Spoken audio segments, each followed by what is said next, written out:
In fact, many believe the tide changed when it was even filed as a criminal charge against him. People started to lean in more. But now that he's won, does the next set of events even matter in terms of what the judge will do? Well, look, I think it matters because it's another reminder that radical Democrat political activists abuse the criminal justice system in New York, all to create a political talking point. Look, Ellie is exactly right, our legal analyst here. This would have never been charged this way if it weren't Donald Trump and he weren't running for president. Should have never been charged this way. He should have never faced this. It was all done so they could call him a convicted felon during the campaign, which, of course, they succeeded at. What they miscalculated is that the American people knew from the get-go that it was partisan politics, and they soundly rejected this in November. So Trump's, I guess, going to get one more bite at the apple here to make the point that these Democrats in New York elected, Alvin Bragg elected, Marchand elected, these people are elected by the people, and they took their jobs in public service and used them for political ends instead of using all of their time to throw the bad people in New York, which there are plenty of them on the streets, in jail. That's the real lasting impact of this, the abuse of the system for political purposes when New York City is descending into a hellhole right now. When Democrats are going to learn that, like, this stuff's not working, bro.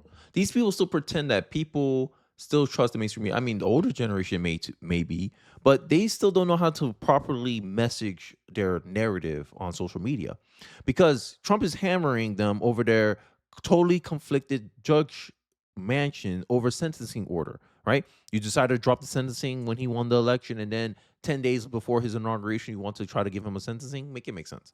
This is New York for you, right? And they want to talk about corruption. They want to talk about the the criminal justice reform, right? Criminal justice reform, but it's happening where? In New York. Make it make sense, guys.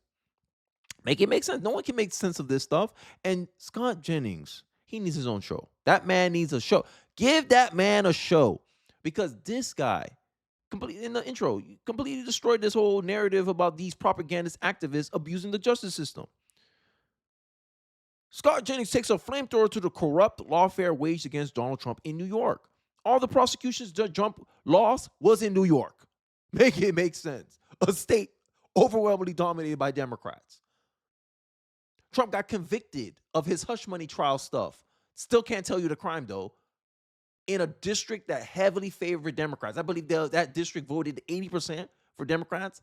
That means the jury had an 80% chance of being all people who hate Donald Trump politically. And you think he got a fair trial. And now you want to census him 10 days before his inauguration. Make this make sense, bro. All right. These people. And you don't have to take it from my mouth, my opinion, because you know I do. Look, I'm showing CNN. I barely show Fox News clips on this channel. I should start doing that to balance out the news, right? Right? But I get my detractors say, Kenny, you're just giving one-sided narratives. No, I'm giving you my interpretation, and I'm trying to highlight and articulate to you why I see this portrayal by the media as BS. Here's MSNBC. Here's a clip I got for you. Here's MSNBC admitting to you the reality of the hush money trial, and it validates completely everything Scott Jennings said in the beginning of this video. Let's take a look. Day as a convicted felon, does that moniker stay with Donald Trump during an appeals process? Yes, it does, Alex. The sentencing is the sort of final chapter in the trial court proceeding. The conviction stands, even as he pursues an appeal, which it sounds like he will. He'll challenge the sufficiency of the evidence to sustain the conviction. He may challenge some of the judge's evidentiary rulings.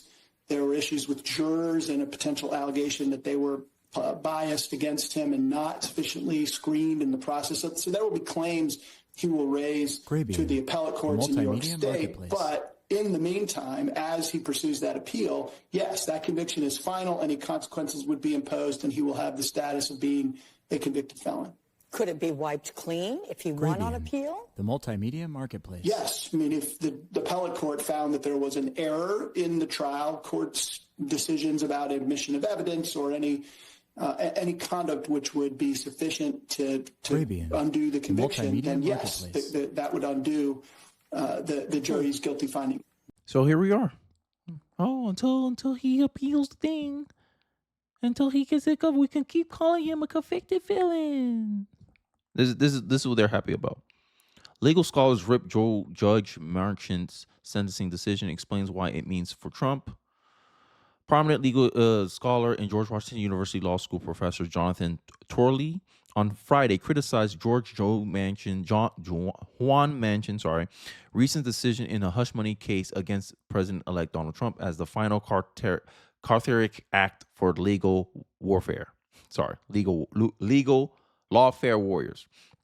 As highlighted by the Daily Wire, Manchin on Friday dismissed Trump's bid to have the hush money trials dismissed due to partly to the U.S. Supreme Court decision on presidential immunity. So you dismissed a hush money case. Wow. Instead, the Democrats judge assigned Trump's sentencing for January 10th, 10 days before his inauguration, and signals that he imposed an unconstitutional, unconditional discharge. This is why he I think this is what, like, they doing all this stuff for what? For what?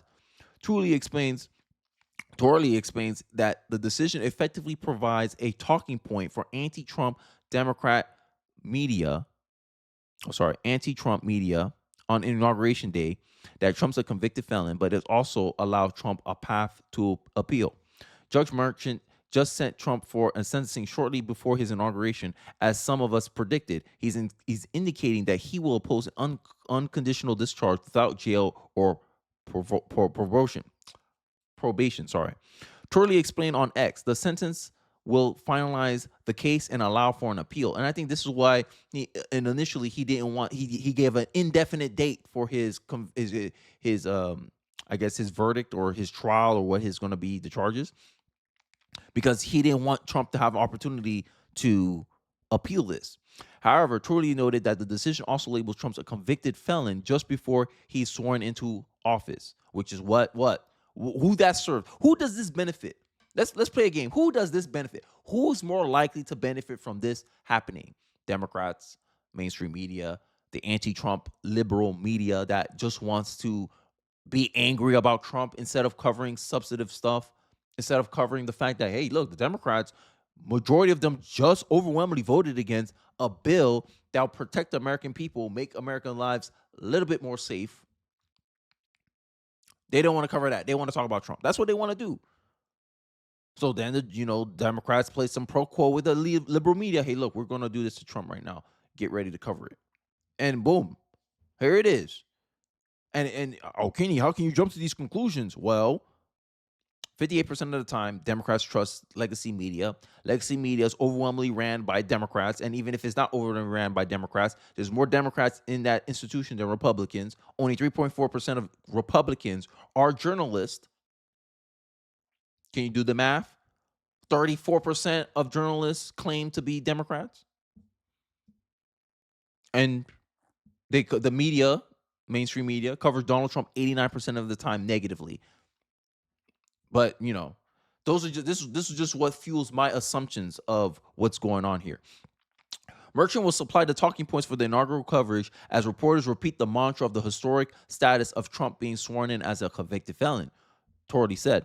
At the same time, Trump will also finally be able to see an appeal on his case, he explained. While there are low expectations for the New York court systems, the sentencing will allow the full array of alleged errors by Merchant to be placed before the appellate judges, which is, I think, no one's going to care at that point, right? And I think this is the game that I think media has been trying to play. Actually, media does play, is that everyone's interested in following what's going on initially, like a good week or two or whatever. And we know these appeal things can take like a long time to happen, like what happened with the Russia stuff. Russia. Everyone and their mama know what was going on with that case. But many was proven to be false. No one wanted to talk about it anymore. No one wanted to go over, hey, how did we get duped into believing this stuff? No one wanted to comb through it. The Hunter Biden laptop story. Oh, FBI says that it could come from Russian. It might be in a Russia misinformation campaign. On the grounds of that being reported, the media didn't want to cover it. The media dismissed it as, oh, that's Russian disinformation because according to the FBI. And then we find out a couple years later, after it doesn't hurt Joe Biden anymore, the FBI agents lied, and the media trusted a source that was biased politically against Donald Trump. I already told you today, 50,000 text messages that's negative against Trump from FBI agents, and you expect us, when they're venturing into political stuff, that they don't do things that politically benefit the side that is against their political opponent, their political enemy, that is Donald Trump, for the FBI.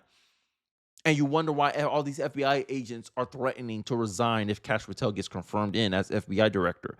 Good. I hope you guys quit. I hope you guys resign. Because this kind of politicized stuff, I think American people are tired of it. The lawfare stuff, I think this is going to backfire. Because I think many Americans are looking at this like, yo, just stop. Just stop. We see it already. We know this is just political stuff. Just stop it. We're tired of the show. We just want stuff done. I think that's what Americans want. We just want stuff done. And we think Trump is going to give us what we think will be a better remedy, a better approach. Because we gave y'all 4 years. You told us to vote for Joe Biden, to go back to normal, to vote for the soul of the nation. We trusted you, mainstream media. We voted in Joe Biden, right? He barely inked out a win, Joe Biden. And then look what y'all did to us over the 4 years. You gaslight us. We're like, yeah, this economy suck. The job market suck. Oh, no, look, record number job growth.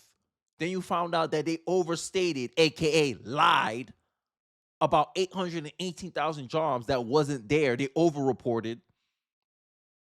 There's a report coming out that the Philly Fed expects another 653,000 jobs to be revised again, but it's going to happen under Trump. And then the media is going to play this game where they're going to blame it on Trump when it happened under Biden. Biden's fluffing up his job numbers. Media don't want to cover that, though. But Trump bad, Trump bad, Trump bad. This is what people are talking about. You guys are not about fixing nothing. Inflation, 40-year high. Joe Biden owned that, 2022. He had to pass a law to fix his own mess. Make it make sense, just like with the border. You let in 25 million people over the border. Then you had to deport people. Oh, look, Biden did more deportations than Trump. Trump let in less people, too. So over the percentage, Trump had it was the downward trend. There was less illegals in this country with Trump's deportations versus Joe Biden's. He was still plus 23 million. Make it make sense. You deported more people, but you also let in way more people than Donald Trump. Donald Trump let in less illegals into the country, and he deported at almost the same rate as Joe Biden, and you want to brag about that? Democrats? Y'all not about fixing nothing. This is why I said I want politics. I think what I want to bring to this discussion is solution-based politics. Hey, because at the end of the day, solution-based politics don't benefit politicians. It don't. Let's be honest. It don't.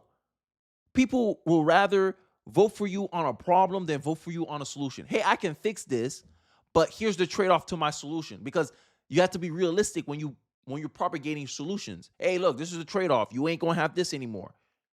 And the Democrats have sold people a bill of goods where they believe that they can have their cake and eat it too. Oh, we can fix this and give free this. No, you can't. There's a trade-off there. It's called inflation. You spend more money than you make, you cause inflation. Government overspending causes inflation. And so you could not pay attention to what government's doing. Government will blame corporations. Oh, it's corporate greed. It's corporate greed. Who's printing the money? Not corporations. When you increase the supply of something, you lower the value of it. Who's printing more money? The corporations or the government? I'll wait. But inflation is coming from corporate greed. Look at these Democrats. This is why I said progressives. Sorry, progressives. You guys are not. You're not highlighting the best interests of the American people. You're only highlighting the best interests of yourself and your party. Because progressives believe in a solution where they can manage it. That's the only thing progressives and the left seem to believe. And every day they prove this to be true. But I digress. Let me know your thoughts and your reactions to this last desperate attempt at lawfare against Donald Trump. And this setup job that the New York media, New York liberals, the New York politicians, the New York judges, sorry, I'm going down the line. This corrupt judge, last attempt at trying to create this last hit job on Donald Trump. So all the media people, all the liberal media people can latch on to the convicted felons messaging all over again. I hope you're ready for that diatribe during the inauguration day, because they wanted to make they trying to make this day as negative as possible for Donald Trump. This is why I covered on my live stream, and let me highlight this before I leave you guys off. On my live stream, I highlighted how Democrats are giddy. Democrats were giddy, right? This was during my live stream on Friday.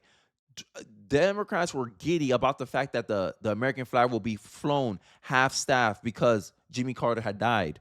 And there's a law where if a president had died over the past, I think for the 3 months, the American flag is half flown to honorate them. And the Democrats are giddy about this. Why? Oh, because it's not about Trump. They're trying to absolve the possibility.